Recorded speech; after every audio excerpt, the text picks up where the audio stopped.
안녕하세요. 맥키네지 투자 클럽입니다. HLB 내일이 이제 주총인데요.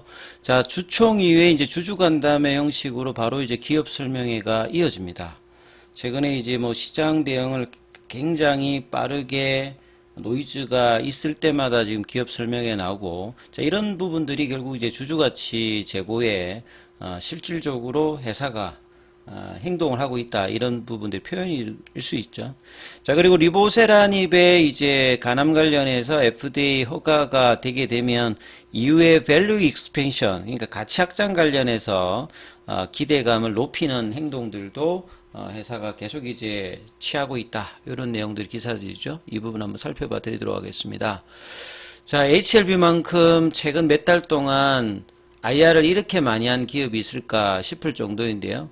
자, 이 정도 되면 사실 보통 FDA 입장에서 레이트 사이클 리뷰 미팅까지 특별하게 문제가 없어서 CR 레터 관련되는 리스크도 지금 없어져 있고, 그 다음에 이제 어드바이저리 커미티가 없을 만큼 Q&A가 이제 없단 만큼 그만큼 이제 임상에 대한 유효성이라든지 안정성도 높고, 지금 이제 시설 관련되는 실사에서도 특별히 이제 문제를 삼을 게 없다, 이런 어떤 상태가 나온다라고 하면 통상은 이제 기업 리포트가 나옵니다. 근데 유독 이제 HLB가 이런 어떤 이제 FDA 프로세스를 진행하는 가운데 아직까지 이제 기업 리포터 커버리지 소식이 안 나오고 있다는 부분들이 상당히 아쉬운 부분이고, 뭐 한편 또 기관 입장에서 보면 지금까지 안 하다가 지금 하는 것도 좀 애매하기니까 뭐 최종 결정이 나오면 그때 아마 리포터가 쏟아지지 않을까, 이런 생각이 좀 드는데요.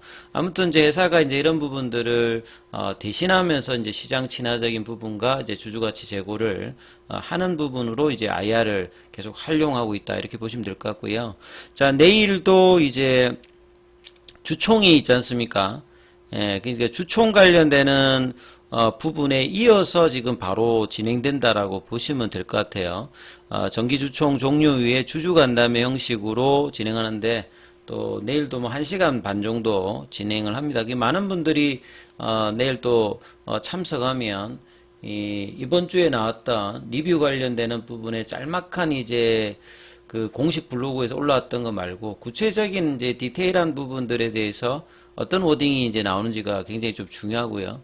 추가적으로 이제 포드파 골 데이터는 이제 5월 16일입니다만 이 부분도 이제 질문들을 많이 하시는데, 작년도 이제 12월 달부터 허가되는 어프루발 아니면 CR 레터인데요.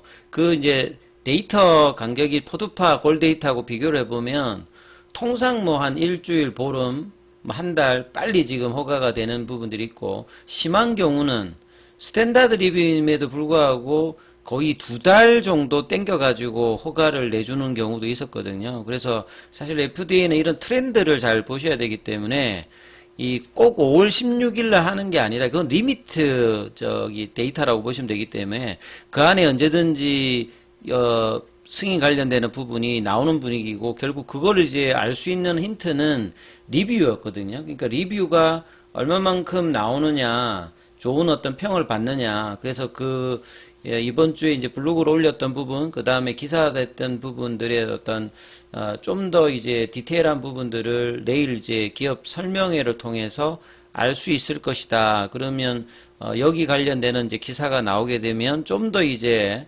그 시장 친화적인 어떤 부분에 대해서 기사가 나온다라고 하면 이 부분이 이제 최종 허가에 대한 확률이 이제 사실상 더 올라가는 거기 때문에, 자, 그런 어떤 부분들의 반영을 할 수 있는 어떤 이제 모멘텀으로 또 내일 기업 설명에 관련되는 이제 자료는 아직 안 올라왔기 때문에요. 그게 이제 올라오면 또 이 부분 또 변동사항이 있으면 한번 살펴봐 드리고, 그런 어떤 이제 이벤트가 내일 있다, 이렇게 보시면 될 것 같고요. 최근에 이제 제약바이오주들은 사실 매크로 변수로 본다라고 하면 금리 단하고 이제 영향을 매는 부분이고, 그 모든 종목이 사실 올라오기보다는 신약 개발에 대한 어떤 모멘텀이라든지 임상의 어떤 가능성 높은 종목들 중심으로 올라오는데, 대표적인 어떤 형태를 지금 이끌고 있는 게 HLB도 이제 그 중에 하나죠. 최근에 뭐 알테오젠도 그렇고 뭐 삼천단 제약이라든지 모든 종목이 동반 상승해서 올라오는 게 아니라 코스닥 종목을 보면 거의 절반 정도는 크게 지금 시장 어떤 분위기에 동조하지 못하는 종목들도 많이 있거든요. 그러니까 선별적인 흐름들에 대해서 매크로 변수와 자체적인 어떤 이제 모멘텀을 가지고 있는 종목들 중심으로 올라오고 있고, 그 중에서 이 HLB 관련되는 종목들, 2선 종목, 3선 종목도 동반 상승해서 지금 올라오고 있는 어떤 부분이 있죠. 그래서 이런 부분들은, 보시게 되면, 그러니까 리보세라님 허가 관련되는 기대감이 높다라고 하면, 그 이제 파이프라인의 어떤 가치 개선도 나옵니다만, 나머지 이제 R&D 자산에 대한 평가 자체가 올라가는 거죠. 예, 그러니까 이런 부분들의 흐름들을 주가로도 지금 이제 생명과학, 제약, 그 다음에 테라피틱스 글로벌뿐만 아니라 오늘 같은 경우에는 어제 이제 베리스모 관련되는 부분으로 이 지분을 가지고 있는 이노베이션 중심으로 급등이 이제 글로벌하고 같이 연동되면서 이제 올라가는 부분이 나왔거든요. 그래서 제약바이오는 3년 동안에 굉장히 힘들었죠. 금리 단 인상으로 멀티플 자체가 이제 떨어지고 이 자금이 이제 그 금리 인상으로 임상의 어떤 R&D 자산의 어떤 투여 자체가 예전보다 팍 줄었기 때문에 굉장히 어려움을 좀 겪었는데, 이제 금리나 어떤 기대감을 통해서 신약 개발 호재들이 있는 종목들 중심으로 올라가고 있다. 그래서 뭐 KRX 헬스케어 지수 같은 경우에도 전체 이제 KRX 지수 중에서 가장 헬스케어가 많이 올라가는데, 여기 보면 이제 셀트리온이 있고 알테오젠이 들어있기 때문에 그래요. 이런 어떤 흐름들이 당분간 이제 금리 인하단이 이제 글로벌적으로 보면 6월달 중심으로 유럽도 그렇고 최근에 이제 뭐 스위스는 금리 인하를 해버렸지 않습니까? 그리고 이제 유럽 쪽도 이제 6월달에 이야기가 나오고 있기 때문에 자, 이런 분위기들이 계속 이제 영향을 미치는 거고요.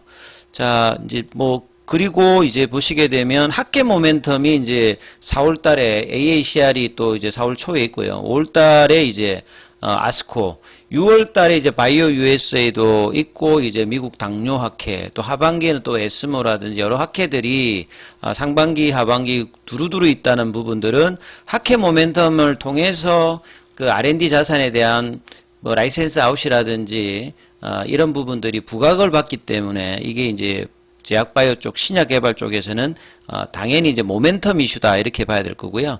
그 다음에 이제 아침에 나왔던 이제 기사를 보게 되면 이제 리보세라님의 가치 확장은 여러 가지 형태로 크게 보면 두 가지 형태가 있습니다.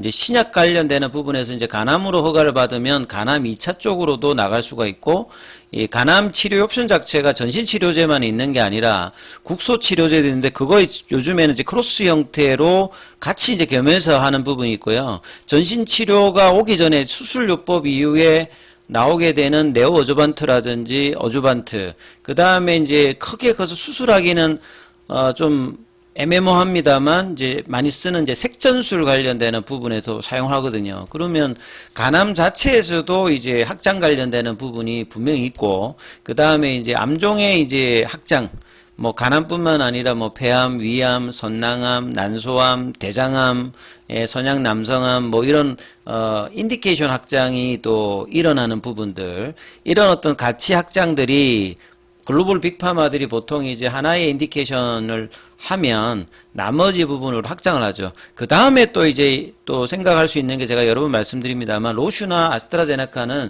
서로 또 크로스오버를 합니다.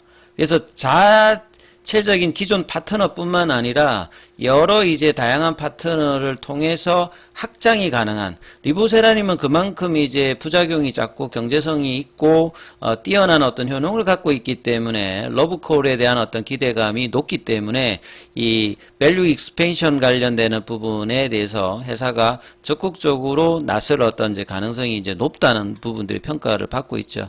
자, 그래서 이제 허가 이후에 빠르게 적용적 확장 요 소개를 해드렸죠.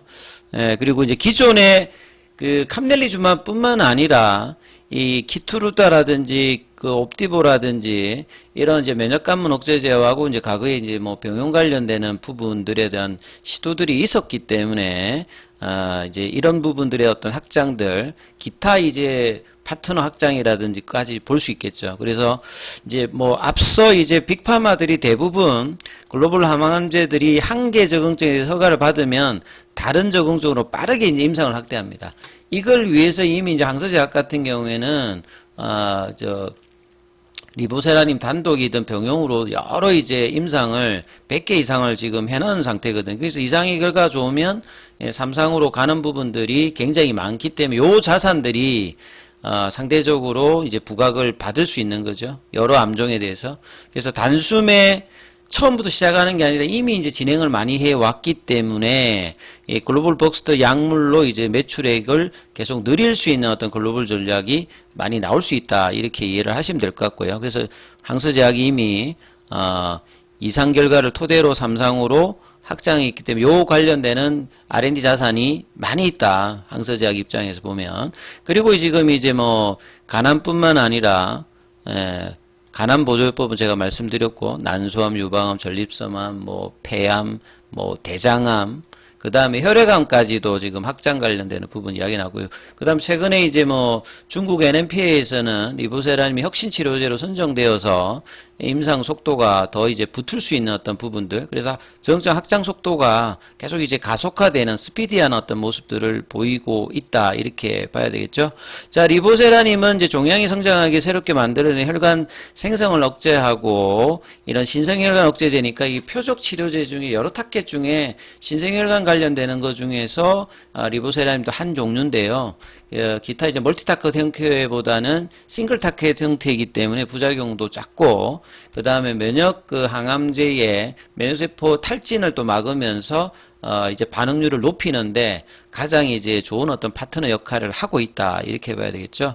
그래서 장진우 HLB IR 담당 부서장 같은 경우에도 간암 신약의 허가를 받으면 이제 기존 이제 여정의 한 챕터가 마무리되는 동시에 이게 끝이 아니라, 이게 끝이면 원 프로덕트 리스크가 발생하잖아요. 이런 부분을 방지하기 위해서 그동안에 노력했던 부분들이 또 다른 어떤 이제 챕터가 시작하는 시발점이 될 수 있도록 연결고리가 틈이 안 생길 수 있도록 적응증 확장과 이 상업화 관련되는 부분을 최대한 노력을 하겠다. 요런 어떤 취지의 내용들을 기사가 나오면서 내일 이제 주총회 IR에도 뭐 이런 내용들이 계속 이제 시장에 나올 어떤 가능성이 높다. 이렇게 봐야 되겠죠. 자, 그래서 이제 HLB 주가는 일단 양봉입니다만 좀 더 강한 양봉이 이제 5장에 형성이 될지 여부도 계속 이제 지켜보시면서 기타 이제 2선 종목, 3선 종목 관련되는 부분은 다음 영상에서 또 살펴봐 드리도록 하겠습니다.